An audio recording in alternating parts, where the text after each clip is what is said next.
Most people assume collapse comes with a bang, a siren, a war, a headline. But what if it comes quietly? A supply chain hiccup, an energy grid failure, a drought that lingers too long. In a world stitched together by fragile systems, comfort is borrowed, not earned. And when it vanishes, so do the rules. Imagine waking up tomorrow with no power, no running water, no grocery store within reach.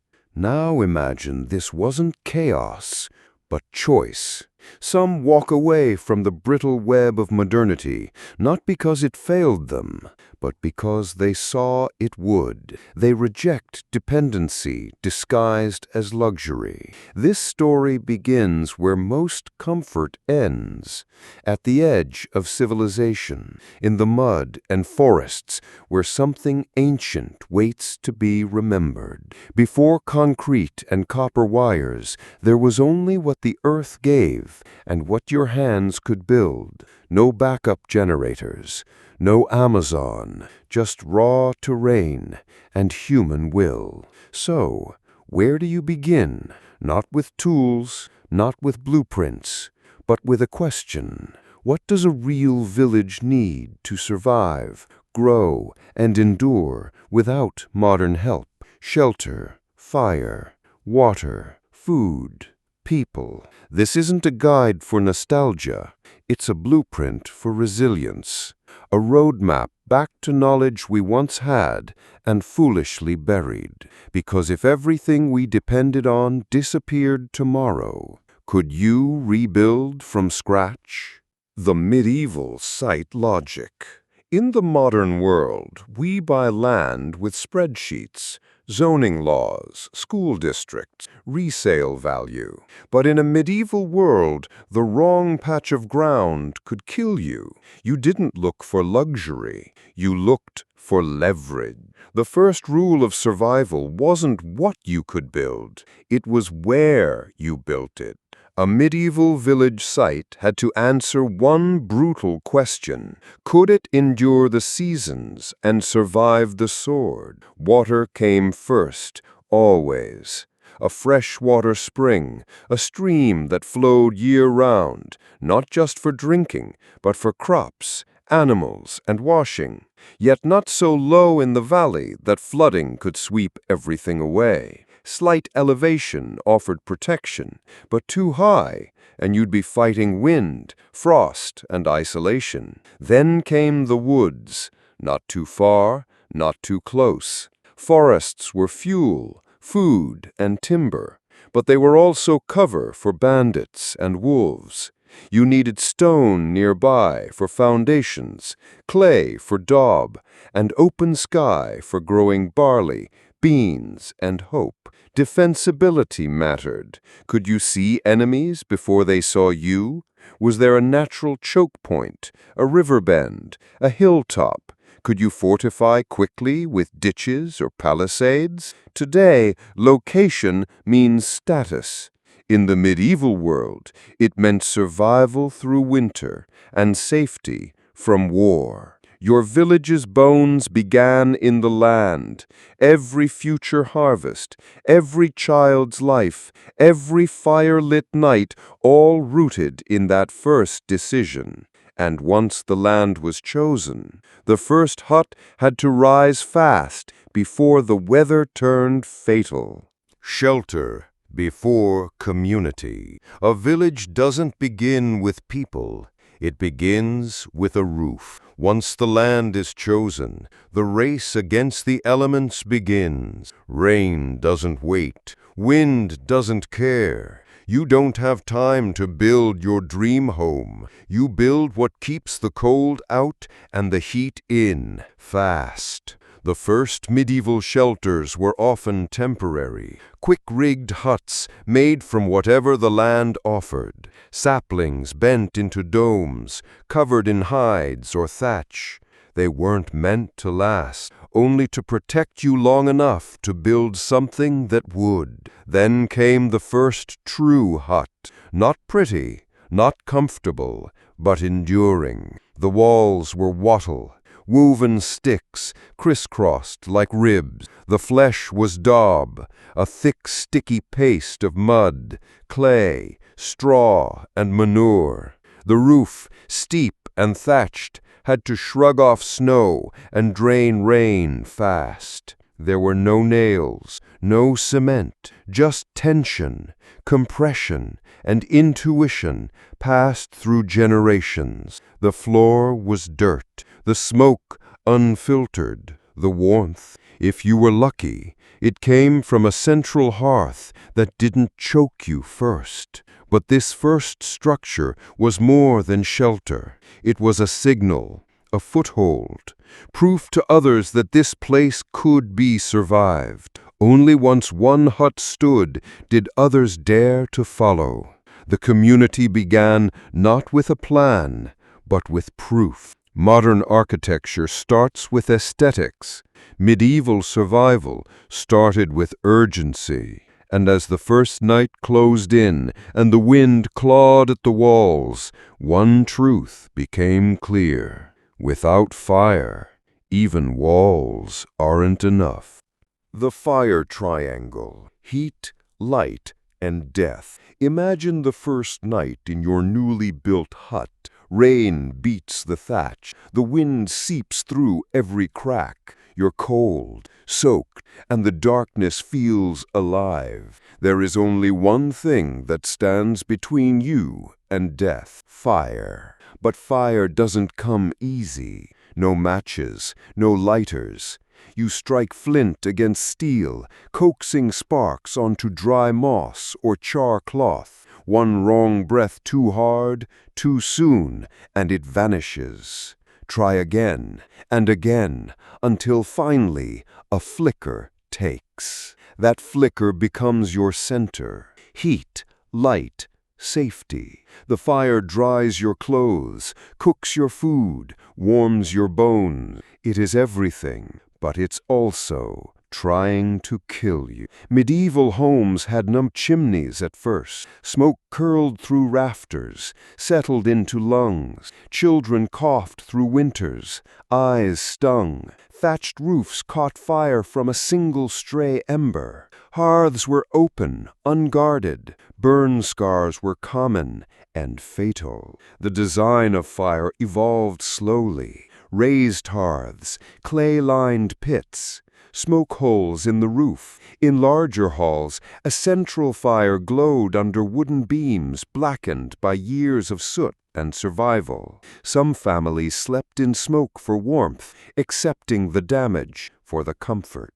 Modern systems hide the danger. Thermostats, gas lines, electricity. But in the medieval world, fire was raw, a force you had to respect, not just control. They didn't light fires casually. They tended them, watched them, prayed over them, because once you had shelter and fire, you weren't just surviving, you were rooted. And now, the body could endure. But without water, the mind and the village would rot.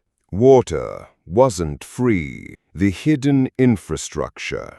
Today, you twist a tap and water flows clean, pressurized, invisible. In the medieval world, water was never free. It was a daily burden, a gamble with death, and a labor-intensive miracle. If your village was lucky, a fresh spring trickled nearby. If not, you dug deep.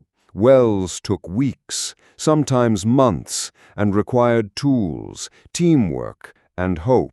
The deeper the well, the colder and cleaner the water, but also the greater the danger. Collapses, bad air, and contaminated ground could doom the effort. Some villages channeled streams with carved wooden pipes or hollowed tree trunks, lining ditches with stone. Others assigned water fetchers, usually women or children, who spent hours hauling slosh in buckets from the source to the hearth. Each trip stole time from farming, cooking, surviving, and the cost of failure was sickness, a dead animal upstream, a latrine dug too close, and your whole community paid the price. Dysentery, typhoid, parasites, invisible killers in a visible world. Clean water wasn't just convenience, it was the infrastructure of life itself. Protection was crucial. Wells were covered, springs were blessed, wooden troughs were scrubbed, and water wasn't wasted, ever. What couldn't be drunk might water pigs or soak clay. Every drop mattered. Contrast this with today's blind abundance. We let water run as we brush our teeth, flush gallons to move ounces. In medieval life, that would have been madness. In every functioning village, someone was always thinking about water, because without it, crops failed, animals died, people followed. And if you've secured water and fire and shelter, then you'd better find a way to feed your growing population or starve when the cold comes. From starvation to surplus. In today's world, food is an afterthought, ordered, shipped, stored, and tossed. But in a medieval village, food was everything. Every sunrise, every chore, every prayer revolved around one question: will we eat this winter? There were no tractors, no chemical fertilizer, no global supply chain. The village's survival depended on its soil, its seeds, and its sweat. Crops had to be chosen wisely. Grains like barley and rye, which could endure cold and poor soil. Legumes to replenish the earth. No one planted for flavor. They planted for caloric survival. Every season mattered. Spring was for planting, summer for weeding, autumn for harvesting and praying. One frost at the wrong time could mean hunger for all. Livestock were integrated into this rhythm. Pigs for meat and waste disposal, cows for milk and traction, chickens for eggs and insect control. Nothing idle, nothing ornamental. Animals had to earn their keep, just like people. Without fridges, preservation became a science of survival. Fish were smoked over slow-burning fires. Meat was salted and stored in cool, dark cellars. Root vegetables were buried in pits or layered with straw. Cabbage was fermented into sour longevity. Waste was the enemy, and ingenuity the only insurance. But here's what modern eyes miss. It wasn't just about not starving. Medieval food systems created community. Harvests were shared. Bread ovens were communal. Feasts weren't indulgence. They were psychological lifelines, especially after hard winters or successful yield. Famine didn't just threaten bellies. It shattered trust. Sharing food was bonding. Hoarding it bred collapse. Contrast that with today's disconnected abundance. We've traded resilience for convenience, diversity for uniformity. Our supply chains are vast but brittle. In the medieval village, food was not a product, it was a process, a culture, a contract with the land. And once bellies were full, another challenge loomed. How do you manage people, their roles, rivalries, and rituals before chaos takes root? The human web: roles, rituals, and rules. You can build walls, you can light fires, but if you can't manage people, your village will tear itself apart from within. Medieval villages didn't survive because everyone did everything. They survived because everyone did something essential. Division of labor wasn't about status. It was about systems thinking, with skin in the game. The blacksmith forged tools and weapons, lifelines in iron. The midwife delivered babies, and sometimes mothers from death. Hunters fed the village in lean months. Elders remembered seasons and signs. Even outcasts had roles, tending the sick, warning of danger, burying the dead. No one was truly useless, because uselessness meant death, not just for the individual, but for the group. And holding this fragile ecosystem together were the invisible threads, rituals, taboos, and rules. You couldn't plant before the full moon. You couldn't take from the forest without offering back. You couldn't steal without facing the whole village's wrath. These customs weren't superstition. They were early software for community survival. They kept peace where law books couldn't reach. In contrast, modern hyper-individualism promises freedom but forgets the cost of isolation. Back then, your neighbor's failure was your own. You didn't just build homes, you built trust networks. Even the stories they told of saints, spirits, harvest gods weren't just myths. They were survival scripts, encoded in memory, performed in firelight, passed down like tools. Because in a world without backup plans, the human web was the strongest structure of all. And yet, for all this unity, every village still needed a plan for the unthinkable. What happens when danger comes from beyond the tree line or within it? Defense without a police force. In a world without sirens or cameras, safety wasn't outsourced, it was handcrafted. Medieval villages were built on vulnerability. No steel doors, no panic buttons, just wooden walls, tired eyes, and trust. Every valuable, your grain, your livestock, your children, lived one mistake away from vanishing. So you built defenses like you built homes from the ground up.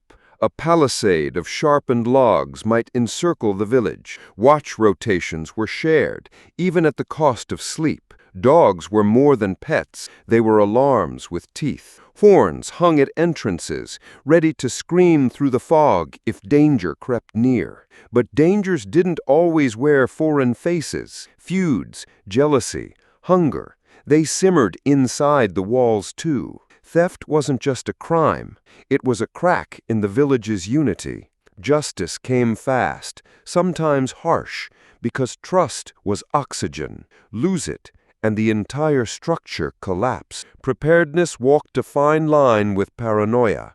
Too little vigilance, and wolves came in fur or in armor. Too much, and you turned on each other. The balance had to be constantly renegotiated, like everything else in village life. Modern safety feels passive, locked doors, security apps, anonymous calls. But in the medieval world, defense wasn't a system, it was a shared responsibility, baked into every routine, every structure, every story whispered by the fire.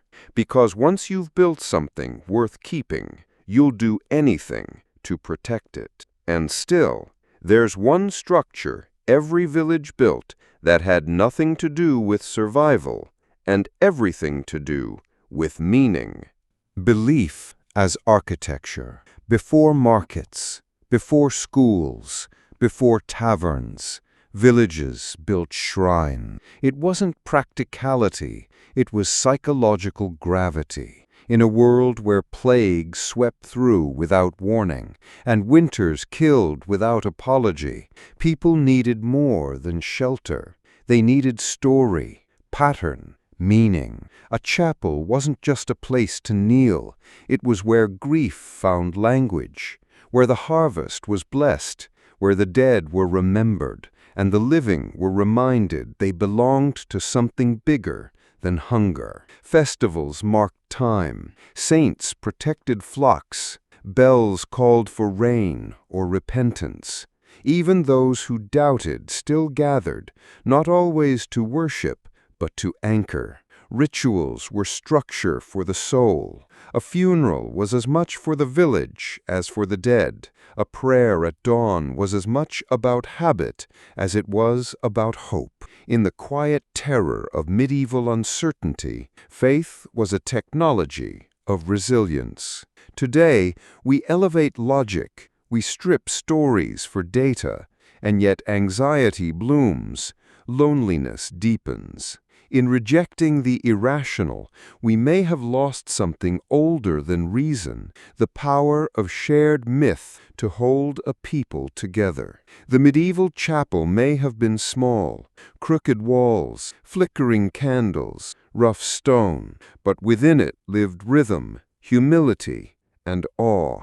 Because when survival is physical, it's the village that saves you. But when survival is emotional, it's belief that builds the bridge. And once you have food, fire, people, and purpose, what truly makes it a village, not just a campsite? What makes it a village? A few huts in the woods, a fire pit, a well, a field of rye. These are the bones. But a skeleton is not a person, and a shelter is not yet a village. So what is a village? It's not just a collection of structures. It's a system, a memory, a way of life that's built not only to survive a season, but to outlast a generation. A village becomes a village when its people stop asking, "How do I make it through this winter?" and begin to ask, "What will my grandchildren inherit?" That's the shift from desperation to design, from scrambling to system building. It's when the well gets lined with stone, not just to reach water, but to keep it clean for years. When the fields are rotated, not just to feed this year's mouths, but to keep the soil alive for the next. When the stories are told, not just for comfort, but for continuity. It's when knowledge becomes infrastructure, not just what tools to use, but why. Not just how to survive, but how to remember. And in this way, the village becomes something more than physical. It becomes cultural. The layout of the homes, the path to the hearth, the placement of the shrine. These are not random. They're architecture, guided by memory. Our ancestors knew this. They may have lacked our machines, but they understood something we often forget, that true security isn't stored in wires or screens. It's built into relationships, rhythms, rituals, and readiness. Modern life offers us everything at the cost of remembering nothing. We live with abundance, yet we lack redundancy. Our systems are sleek and fragile. When the power goes, so does our knowledge, our food, our fire, even our sense of community. But the village, the true village, is the opposite of fragility. It's resilience made visible. It's people who knew how to build without blueprints, how to feed without plastic, how to heal without hospitals. It's legacy encoded in stone, straw, and story. So here's the question that burns at the heart of all this. If everything collapsed tomorrow, if your world shrank back to mud, trees, and bare hands, could you build a village? Not just a shack in the woods, not just a survival shelter, but a functioning, breathing, enduring village. Could you design its food system, dig its well, gather its people, teach its children, bury its dead, sing its songs, or have we forgotten how to even begin? This isn't a fantasy. It's a warning and an invitation to remember that resilience isn't retro. It's revolutionary. The future doesn't need more speed. It needs more roots. Because someday, maybe not far from now, knowing how to build a medieval village from scratch won't just be a curiosity. It might be a blueprint, a lifeline, a way home. And the time to remember is now.